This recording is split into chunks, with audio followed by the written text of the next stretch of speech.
अगर किसी काम को करने का जुनून, कड़ी मेहनत और दृढ़ इच्छा हो तो कोई भी काम सफल हो ही जाता है। और इसका जीता जागता उदाहरण है दुनिया की one of the most popular director James Cameron की मूवी अवतार।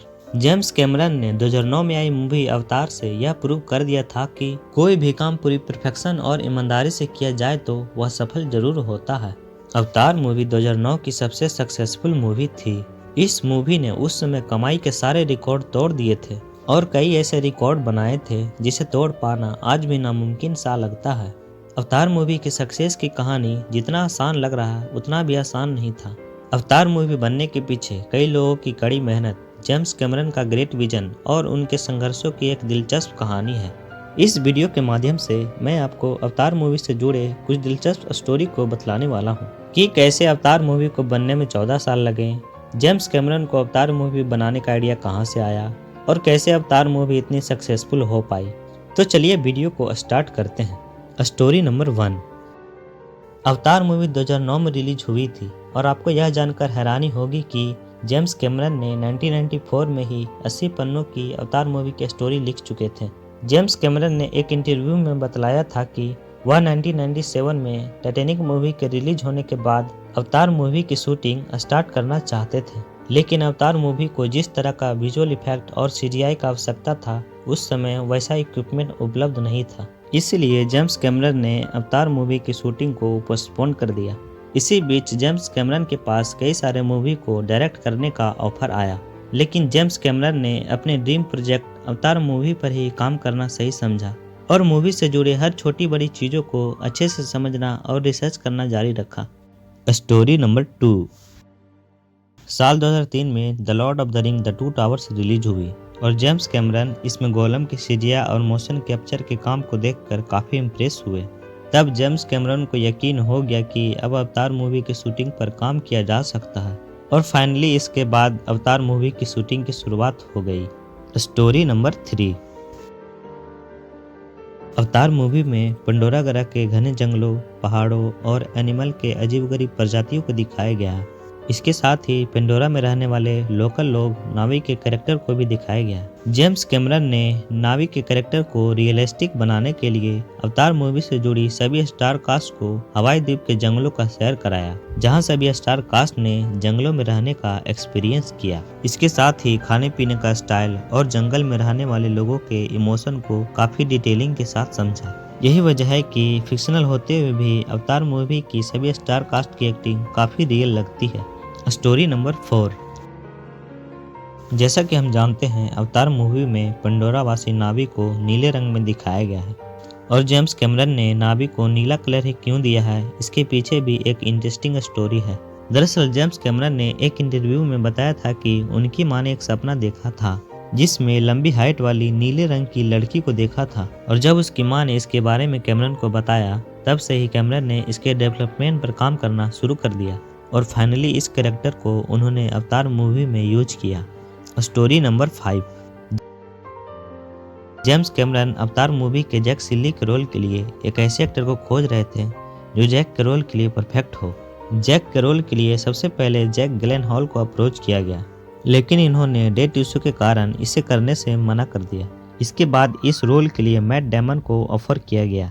इस रोल के लिए मैट डेमन को अवतार के बॉक्स ऑफिस कलेक्शन का 10% हिस्सा देने का एग्रीमेंट हुआ, लेकिन उन्होंने जैसन बर्न की सीरीज के लिए इस ऑफर को ठुकरा दिया। मैट डेमन को आज तक अवतार नहीं करने का पछतावा है, क्योंकि अगर मैट डेमन ये मूवी करते तो उन्हें सैलरी के रूप में लगभग $300 मिलियन यानी 2000 करोड़ रुपए मिलते।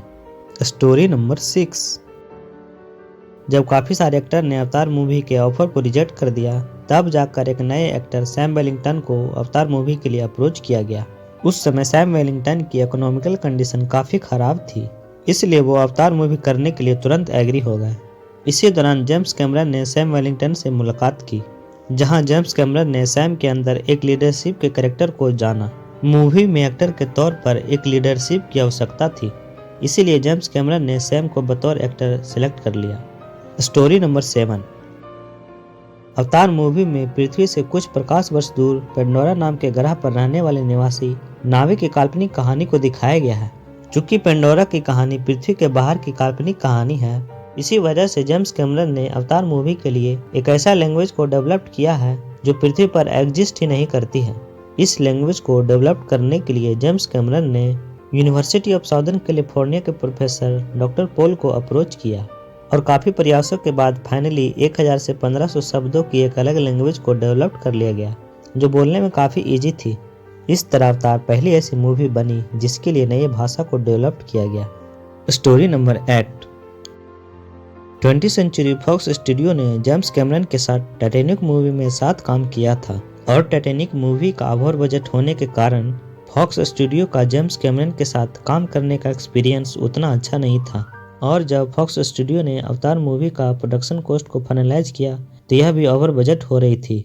इसके साथ ही अवतार मूवी बनने में भी काफ़ी डिले हो रहा था और फॉक्स स्टूडियो के प्रोडक्शन मेंबर अवतार मूवी के स्टोरी पे श्योर नहीं थे कि यह मूवी चल पाएगी। इसी वजह से फॉक्स स्टूडियो ने अवतार मूवी का प्रोडक्शन करने से इनकार कर दिया। इसके बाद जेम्स कैमरन नए प्रोडक्शन स्टूडियो को तलाशने लगे।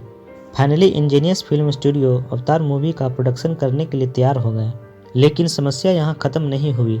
उस समय अवतार मूवी का बजट काफ़ी हाई था और एक स्टूडियो इस बजट को वहन नहीं कर सकती थी। तब जाकर फिर से 20th सेंचुरी फॉक्स स्टूडियो से फिर से प्रोडक्शन के लिए बात किया गया और finally 20th century Fox studio और इंजीनियर्स फिल्म स्टूडियो दोनों साथ में अवतार का प्रोडक्शन करने के लिए तैयार हो गए। इतना ड्रामा होने के बाद भी फिल्म से जुड़े कई लोगों को लगता था कि अगर अवतार मूवी किसी तरह से बन भी गई तो यह बॉक्स ऑफिस पर चल नहीं पाएगी। इतना नेगेटिविटी माहौल में भी जेम्स कैमरन ने अपना विजन को नहीं छोड़ा और अवतार मूवी पर काम करना जारी रखा और एक दिन फाइनली अवतार मूवी बनकर तैयार हो गई। अवतार मूवी बनने के बाद एक इंटरव्यू में जेम्स कैमरन से पूछा गया कि क्या अवतार मूवी टाइटैनिक का रिकॉर्ड तोड़ पाएगी, तो इस पर जेम्स कैमरन ने जवाब दिया कि मुझे नहीं लगता अवतार मूवी टाइटैनिक का रिकॉर्ड तोड़ पाएगी। मुझे लगता है अगले 10 साल तक टाइटैनिक का रिकॉर्ड कोई नहीं तोड़ पाएगी। मैं तो बस इतना चाहता हूँ कि अवतार अपना बजट पूरा कर ले। लेकिन जब अवतार मूवी थिएटर के दरवाजे पर दस्तक दी तो इसने बॉक्स ऑफिस पर ऐसा तूफान लाया कि सारे रिकॉर्ड टूटते चले गए और हर दिन अवतार नए कीर्तिमान बनाते चले गए। अवतार मूवी ने वर्ल्ड वाइड $2.9 बिलियन का ग्रॉस कलेक्शन कर हर किसी को हैरान कर दिया था। इसीलिए कहा जाता है कि किसी चीज़ को करने की सच्ची चाह, कड़ी मेहनत और ग्रेट विजन हो तो कोई भी काम सफल हो ही जाता है। और इस चीज़ को जेम्स कैमरन ने टाइटैनिक के बाद एक बार फिर प्रूफ कर दिया था। अवतार एक ऐसी मूवी है जो अपने स्टोरी से ज़्यादा अपने विजुअल के लिए जानी जाती है और इंटरटेनमेंट से ज़्यादा एक रियल सिनेमैटिक एक्सपीरियंस के लिए जानी जाती है। अवतार मूवी फिक्शनल होते हुए भी आपको एक नए वास्तविक दुनिया की अनुभूति देती है और यही इस मूवी की ब्यूटी है। वैसे आपका अवतार मूवी देखने का एक्सपीरियंस कैसा रहा, कमेंट में हमें शेयर कर सकते हैं। आपको अवतार मूवी की कौन सी चीज़ काफ़ी पसंद आई थी।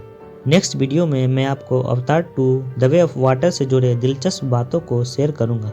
अब मैं इस वीडियो के सफ़र को यहीं समाप्त करता हूं। मिलते हैं किसी नेक्स्ट वीडियो में। Till then take care. धन्यवाद।